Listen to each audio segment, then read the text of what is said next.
Hello and welcome to the BattleFan podcast, episode number 15. My name is Paul, and I'm here just giving you a quick episode, just going over the week one in the XFL and what to expect in week two. It's just me here. Once I get this out, I'll send it Jerry's way. He does all the producing magic to this thing. He might add a few of his comments at the end. If not, it'll be just this. So week one in the XFL, just now that I have time to digest it, here's just a few thoughts I had. Big one had to do with the attendance at the games. I think each game had right at about 17,000 fans in attendance. In New York, it was just as many fans, but they were in that huge MetLife Stadium. It just wasn't a good look. So maybe they need to look at smaller venues in New York. Probably too late this year, but maybe next year they could do something like that. Dallas and Houston, they were kind of medium-sized venues. It didn't look too bad, but I think the real winner when it come to venues, it had to be DC. The energy in that building, because that place was full, Audi Field, it was electric there. So I think they picked a good venue there in the District of Columbia. Something I noticed about the different games, I watched all four, that there seemed to be a lot of parity in the league. With the exception of the Vipers, they need to get together. Like, I'm not rooting for the Vipers. I don't like the Vipers. Some people say they're our rival because I guess it makes sense. We're both in the Eastern Conference, and DC and New York are going to be rivals. So that kind of leaves St. Louis and Tampa Bay. So, I mean, I don't want them to do well, but come on, at least make it interesting. So come on, Vipers, let's get together. Another thing I noticed was I just was taken by the professionalism of all the different broadcasts and how well the teams were prepared for the week. That just really shone through. It was week one, and there's a lot of leagues that come in the spring that do well week one, but it's a 10-week season, and let's see if they can keep this momentum going for 10 weeks because fans might start lose interest as, baseball starts kicking into full gear. You got March Madness coming, hockey playoffs. So let's see if they can keep that interest moving forward. But for week one, they did really well. I think the NFL has to be happy with this. It gives them a chance to see little tweaks and changes they can make and innovations they can do to the game. So this is a great opportunity for them to see if these things work, and a lot of them, I think, do work, a lot of these changes they've made. So let's get into week two, what the Battle Hawks will be doing. They will be playing the Houston Roughnecks, and this will be in Houston, so we don't have our home game yet. That'll be in week three. It'll be Sunday, February the 16th at 4 o'clock. That's Central Standard Time. And you can find that on FS1. You should definitely get your friends together, get your family together. It's a good time. Get together and watch this game. Support St. Louis, support this team. They seem like they've really embraced the city. So, yeah, let's support our new team. So a couple predictions I want to make for the upcoming game. Jordan Ta'amu, he had an interview and he was talking about that big run he had. I think it was 40-something yards, and how he really wanted a touchdown. He really wanted to run it in. So I'm going to make the prediction that he's going to get his rushing TD this week. He's going to have his eye on the end zone, and he's going to want to run it himself and do his celebration. He was giving some of his teammates a hard time about their lack of celebration or poor celebration. So it'd be good to see him to do that. Christine Michael, he did not have a good game his first week. He will probably get less carries this week, but I expect him to take full advantage of those.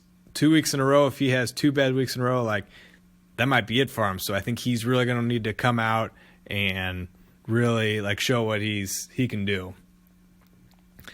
I'm expecting an uptick in attendance in Houston. They had their home game last week, and they have another home game this week. The stadium's called TDECU. I think it's a stupid name. That's just a lot of random letters for a name. But that's the stadium, TDECU Stadium. I think word of mouth, people are going to talk about how good of a time being in that stadium was, that I expect an uptick in attendance, because they had P.J. Walker, quarterback for the Houston Roughnecks. He ended up being the star of the week for the entire XFL. He had 4 touchdown passes.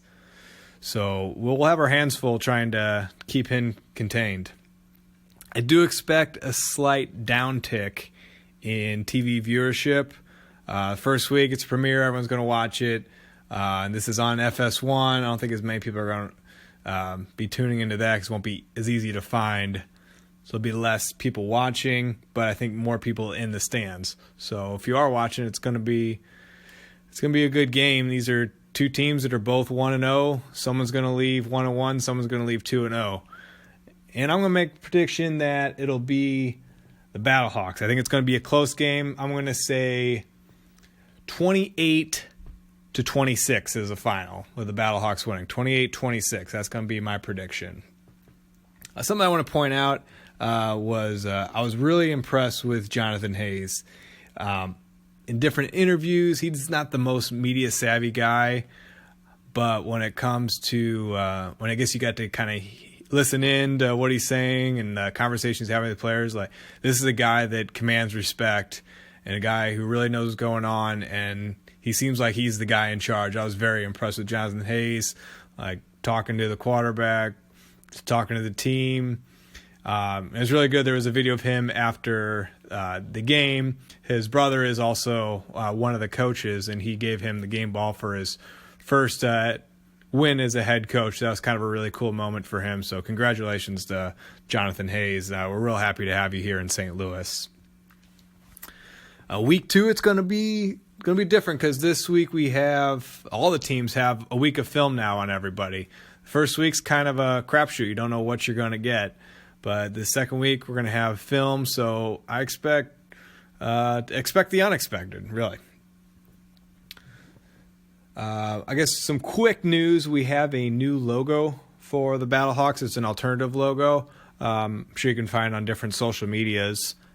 I like it. It kind of really pushes the military aspect of the logo, the Battlehawks. I think that's kind of the angle they're trying to push a little more. That, like, the helicopters and jets and just military equipment side of the name Battlehawks versus less the bird side of it, which I like. So let's see. I got some comments on social media. I run the Twitter. Jerry, he runs the Facebook. So go ahead and follow us on that at XFL BattleFan. If you just Google us, I'm sure you can find the different social medias there. Just Google BattleFan and we'll come up. So go ahead and follow both on Facebook and Twitter, because there'll be different content, because I run one, Jerry runs the other. So definitely a must to do that. So here, let's read some comments. This is from Jim T. He said, I was on the edge of my seat all game. I was really impressed with our offense. Ta'amu and Russell look like stars. I knew our D would be pretty good, but still end up being impressed by them too. Overall, an incredible game. We do need to clean up the penalties and mental errors. That's true, the penalties were a little rough at the beginning, but yeah, I pretty much agree with everything he said right there. So thank you, Jim T, for your comments. Let's see, go through some other comments. Supersonic Station on Twitter, he said, I got my tickets. Missouri has very loud fans. We are famous for it. Just watch any Chiefs game at Arrowhead. Same energy will be coming to the Battle Dome on the 23rd. Hashtag XFL Battlehawks. Hashtag STL. Hashtag XFL on Fox. I like that he used Battle Dome. I love that name for the dome. See if we can kind of get people saying that. The Battle Dome. Let's see what else we got. Another comment from Stuart McMillian. He says, hey guys, new listener, first time comment. Maybe you've done this before, but it'd be cool if you have a rundown of all the slogans, hashtags for Battlehawks. I have one to contribute. Hashtag greatest talons on turf. Yeah, it's a good greatest talons on turf. It's kind of a shout out to the the greatest show on turf days, because they're going to be playing in the same stadium on that same turf that we enjoyed watching back in 1999, 2000 and 2001. And we went back to Super Bowl in 2001 as well with the Rams, not Battlehawks. So let's talk about the different hashtags. I guess he said the greatest talents on earth.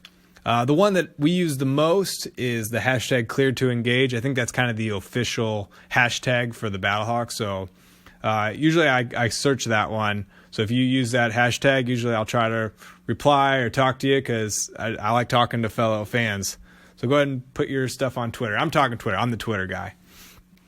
For the other one we got is hashtag for the love of football. That's the one I think it's more the whole XFL uses. That's a good hashtag. It kind of really pushes the idea. I think people, like, they're not really super invested in these teams. They can just watch and enjoy the game itself, because there's only 8 cities that have teams. So there's a lot of people in the U.S. and worldwide that don't have a local team to root for. So they're probably looking at this differently. They're looking at it just for the love of football, which is the hashtag. You can always use the simple one, hashtag Battlehawks. I'll search that one sometimes, so that's kind of straight up what you're looking for. Let's see what else we got. We got XFL STL Born and Raised. I know Kurt Hunsker is using that one. Kurt Hunsker is the president of the Battlehawks. He likes to use that one because it really shows kind of that St. Louis pride, that this is a team that was born and raised here. The other teams, the Cardinals, I think they started in, I want to say Chicago, and the Rams, I think they originally started in Cleveland, then went to LA, and then came here. So they were adopted teams. They weren't our hometown team. The Battlehawks, they started here. So hashtag XFL STL Born and Raised. There's one that everyone uses. It's cacao. I'm not sure. Like caca, is that like duty or something? No, I think duty is like caca with a C. So maybe it's like caca, like a clearing your throat when people are talking cacao. I don't know. I'm not really sure what it is. Or it's like cacaw. It's like a crow or something. I'm trying to make sense of this. I guess maybe do hawks eat crows or something? So it's like our enemies are scared that they're yelling cacaw, get away. I'm not really sure. So that's an interesting one. There's also one, I guess people like rhyming, so use like caw is law. I don't know. So there's some other hashtags. So I think that was interesting. So yeah, again, follow us on socials. I like to talk on there. I like to talk on Twitter. Jerry will talk on Facebook. I guess this Sunday again at 4:00. Tune into FS1. Root for your Battlehawks. So I'm sure we'll have an episode right after the game. We give our first impressions of how the game went. I'm hoping for another big win from the Battlehawks. That was fun.